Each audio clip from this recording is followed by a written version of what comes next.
અગત્યના સમાચાર। વડોદરા મહાનગરપાલિકા દ્વારા નવાપુરા વિસ્તારમાં આવેલા મટન ચિકનની દુકાનો પર નોટિસોનો જવાબ ન આપતા સીલ કરી સપાટો બોલાવ્યો। વડોદરા મહાનગરપાલિકા દ્વારા 2 વર્ષ અગાઉ નવાપુરા વિસ્તારમાં આવેલ મટન ચિકનની દુકાનોને નોટિસો આપવામાં આવી હતી।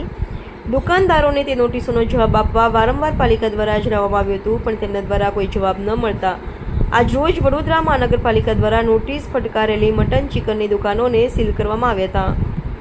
2 વર્ષ અગાઉ 14 જેટલી દુકાનોને નોટિસ આપવામાં આવી હતી અને આજે જ મટન ચિકનની દુકાનોને સીલ મારવામાં આવ્યા છે, જ્યારે 3 જેટલી દુકાનોના ગેરકાયદેસરના ઓટલાઓ તોડી પાડવામાં આવ્યા છે। વડોદરા મહાનગરપાલિકામાં છેલ્લા કેટલાય વર્ષોથી લાયસન્સ અને એનઓસી રિન્યુ ન કરવાથી ચિકન સ્લોટિંગમાં અને સ્લોટર હાઉસમાંથી ચિકન ખરીદી કરવા માટે કોઈ સરકાર માન્ય સ્થાનિક સ્વરાજ્યની સંસ્થા નોંધાયેલા અને ગુજરાત રાજ્ય પ્રદૂષણ લાયસન્સ ધરાવતા નહીં હોવાથી વડોદરા મહાનગરપાલિકા દ્વારા નોટિસનો જવાબ ન મળતા આખરે વડોદરાના નવાપુરા વિસ્તારમાં આવેલ મટન ચિકનની દુકાનોને સીલ મારવામાં આવી છે અને 3 જેટલી દુકાનોના ગેરકાયદેસર ઓટલાઓ તોડી પાડવામાં આવ્યા છે।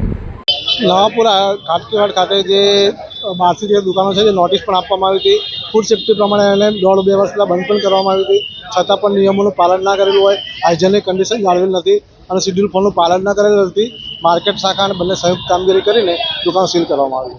આજરોજ વડોદરા મહાનગરપાલિકા વહીવટી વોર્ડ નંબર 13 નવાપુરા કાટકીવાડ ખાતે આવેલ નોનવેજની દુકાનોમાં નામદાર હાઈકોર્ટના આદેશ બાદ ફૂડ સેફ્ટી એક્ટ તેમજ જીપીએમસી એક્ટ અનુસાર તેઓએ લાયસન્સ મેળવી જે તે નિયમની જોગવાઈ છે એનું પાલન કરવાની રહે છે, પણ તેઓને વખત મૌખિક અને લેખિત નોટિસો આપવા છતાં પણ તેઓ દ્વારા આજ દિન સુધી જોગવાઈનું પાલન ન થતાં નવાપુરા કાટકીવાડ ખાતેની અંદાજે 11 થી 13 દુકાનો સીલ કરવાની કાર્યવાહી હાથ ધરેલ છે।